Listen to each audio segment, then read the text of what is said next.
मैं सिर्फ इतना बोल रहा हूं, अगर किसी ने देश के सभी राजनेताओं को from A to G and 1 to 99 जवाब दिया है तो वो इस देश की जनता है।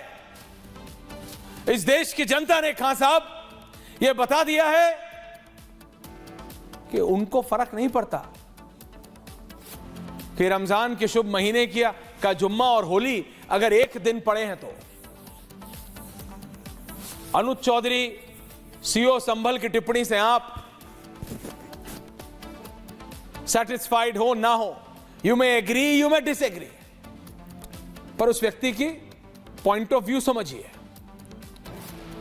अगर पत्ता भी हिल जाता संभल में, एक पत्ता, पत्थर तो दूर की बात है, पत्ता कह रहा हूं, तो विपक्ष बवाल काट देता।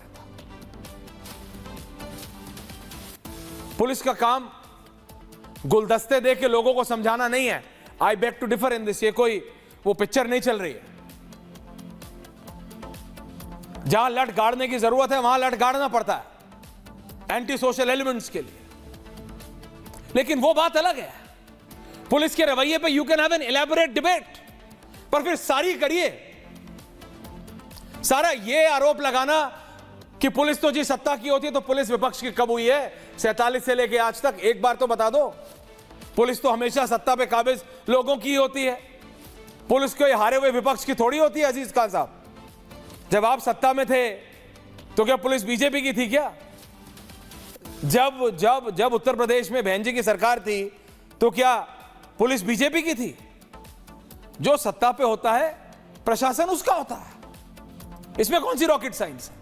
लेकिन एक बात है कि देश की जनता ने जवाब दिया है सभी राजनेताओं को कि वी वांट पीस, भारत को शांति चाहिए। तो इसके साथ यह सवाल खड़ा होता है, can I have on air Shalabh Mani Tripathi ji बाबा के विधायक हैं, रोहित कुमार सिंह आचार्य विक्रमादित्य, अजीज खान समाजवादी पार्टी के, बिलाल खान सैयद जावेद, मुमताज आलम रिजवी जी कि पूछता है भारत जब जनता को शांति चाहिए शलभ मणि जी, तो अशांति किसको चाहिए? विपक्ष कहता है शगुफा सत्ता में बैठे लोगों ने छोड़ा, यानी आपने छोड़ा। वो मेरे को समझ नहीं आता, लेकिन उनका ये आरोप है, उनका ये इल्जाम है, होली और जुम्मा रमजान का सब शांति से निकल गया है। आपके माथे से दिख रहा है आपने बिल्कुल जमकर होली खेली है। शलभ मणि त्रिपाठी जी। ऐश्वर्य भाई, आपको और भारत की पूरी टीम को और हमारे जितने पैनलिस्ट बैठे हैं सभी को मेरी विधानसभा देवरिया की तरफ से बहुत बहुत शुभकामनाएं होली की, बहुत मंगल कामनाएं। और ऐसे ही प्रभु राम की कृपा हमारे देश पर बनी रहे, शांति रहे, सुख और समृद्धि रहे। देखिए, आपने कहा कि शिगुफा हमने छोड़ा, तो शिगुफा हमने अगर छोड़ा तो तेजस्वी यादव जी को जो बिहार में उन्होंने बयान दिया जिस प्रकार का, और ये कहा कि नहीं एक को बचाने के लिए 5-5 उतरेंगे, या बिहार किसी के बाप का नहीं है, ये बयान किसका था? ये शिगुफा किसका था? देखिए, कुछ लोग हैं जो तुष्टीकरण की राजनीति करते हैं और उनको हमेशा इस बात से डर लगता है कि माननीय प्रधानमंत्री जी देश में और माननीय मुख्यमंत्री जी उत्तर प्रदेश में जिस प्रकार की एक सकारात्मक राजनीति कर रहे हैं, सबका साथ, सबका विकास, सबका प्रयास की, उससे उनको लगता है कि उनका वोट बैंक खतरे में पड़ जाएगा। अब अगर पिछले 7 सालों में उत्तर प्रदेश में दंगे नहीं हुए तो फायदा किसका हुआ? उत्तर प्रदेश की जनता का, उत्तर प्रदेश के लोगों का, उत्तर प्रदेश के गरीबों का। उत्तर प्रदेश में अगर लॉ एंड ऑर्डर नहीं बिगड़ रहा है, लॉ एंड ऑर्डर बेहतर है, तो उससे खुशी किसको मिलती है? आम आदमी को मिलती है। लेकिन जिन लोगों की सरकार में, अब हमारे अजीज साहब को बुरा लगेगा, लेकिन समाजवादी पार्टी की सरकार में 400 दंगे हुए उत्तर प्रदेश में, केवल 5 साल की सरकार थी और 400 दंगे हुए। आपको याद होगा ऐश्वर्य भाई, आपने तो बहुत कवरेज की थी कि सचिन जाट और गौरव जाट, 2 भाई अपनी बहन की आबरू बचाने गए और मुजफ्फरनगर में उनकी बहुत बेरहमी से हत्या की गई और उसके बाद पूरे मुजफ्फरनगर में दंगा हुआ। सरकार जो थी समाजवादी पार्टी की, वो एक पक्ष के साथ खड़ी रही, खुलकर कह रहा हूं, एक पक्ष के साथ खड़ी रही, और परिणाम ये हुआ कि बड़ी संख्या में वहां पिछड़े समाज के लोग, दलित समाज के लोग, जाट समाज के लोग मारे गए, सामान्य वर्ग के लोग मारे गए और उन्हीं के खिलाफ मुकदमे थोपे गए। तब ये कहां चला गया था ज्ञान? तब ये किसने शिगुफा छिड़ा था? इनके आजम खान साहब कैबिनेट मंत्री होते थे और आरोप ये लगे कि वो थानों पर फोन कर करके मुकदमे दर्ज कराते। तो ये बात सच निकली क्योंकि योगी जी ने मुकदमे वापस लिए। जो बेकसूर जाट थे उनके खिलाफ मुकदमे वापस हुए, बेकसूर दलितों पर मुकदमे वापस हुए, बहुत से लोगों पर बेकसूर जो लोग थे उनके मुकदमे वापस हुए। अब आज वो लोग फिर प्रयास कर रहे थे कि डरा कर रखो, भड़का कर रखो, डराओगे नहीं तो वोट बैंक हमारा कैसे बनेगा, भड़काओगे नहीं तो वोट बैंक कैसे बनेगा। लेकिन योगी जी की सरकार ने साबित किया, माननीय प्रधानमंत्री जी की के नेतृत्व में, जिस प्रकार से सुख और शांति के साथ सबने हर्षोल्लास के साथ होली मनाई है, इससे बड़ा प्रमाण कुछ नहीं हो सकता कि सरकार किसके साथ खड़ी है। सरकार लॉ एंड ऑर्डर के साथ खड़ी है, सरकार इस प्रदेश के आम व्यक्ति के साथ खड़ी है। संभल में देखिए कितनी खूबसूरती के साथ सारे कार्यक्रम हुए, किसी वर्ग का हो, चाहे हिंदू हो मुसलमान हो, सबने मिलकर होली खेली। और मैं तो देख रहा था कि जो मुस्लिम भाई हैं, अभी सीओ अनुज चौधरी को लेकर समाजवादी पार्टी हमलावर है, साहब जेल भेज देंगे। अरे किसी के पिताजी का शासन है क्या ये? बाबा बर्दाश्त नहीं, अनु वो कह रहे हैं, बोल कैसे दिया इस देश में? शलामणि जी देखिए, आप दोनों चीजें अच्छे से क्लैरिटी से बात होनी चाहिए। उनसे ये बर्दाश्त नहीं हो रहा है विधायक जी कि ये कैसे बोल दिया कि जुम्मा साल में 52 बार आता है, होली एक बार आती है, जिसको खेलना है वो निकले, जो रंग को नहीं बर्दाश्त कर सकता भाई वो घर में बैठे। वो कह रहा है कैसे बोल दिया, क्यों बोल दिया, तुम्हारा काम तो गुलाब देने का है।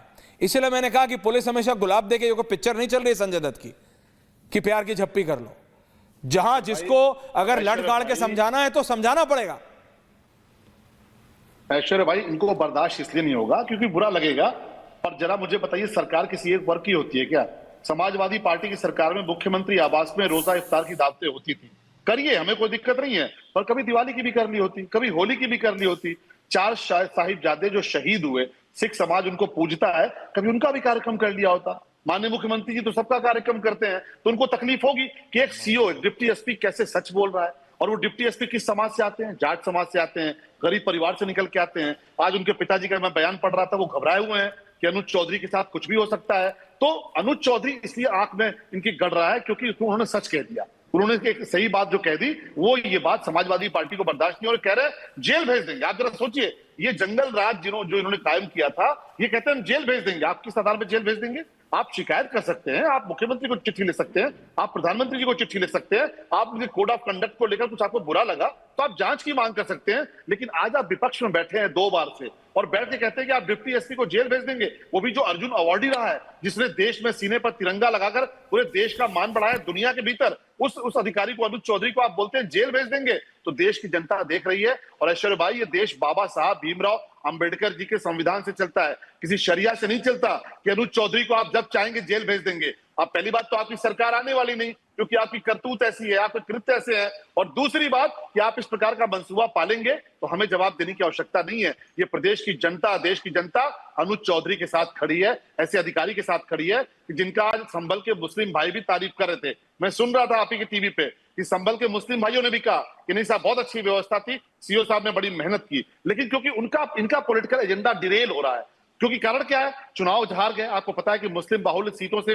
भी चुनाव ये हार क्या है, कुंदरकी से चुनाव हार क्या है। तो इनको लग रहा है कि मुसलमान तो भारतीय जनता पार्टी के प्रति उनका विश्वास मजबूत हो रहा है, तो किसी प्रकार से भड़काओ, किसी प्रकार से गुमराह करो, दंगे कराओ, फसाद कराओ, तोड़ के रखो। नहीं तो हमारा तो जो वोट बैंक की पॉलिटिक्स है, जिसको ये कहते थे कोई अन्यथा न ले, MY पॉलिटिक्स, अजीज खान साहब, कहां चली जाएगी? ये कोई विधायक जी आ रहा हूं। खान साहब, सब कुछ शांति से निकला, सब कुछ शांति से, प्रेम से, सब कुछ शांति से, कोई दिक्कत नहीं हुई किसी को।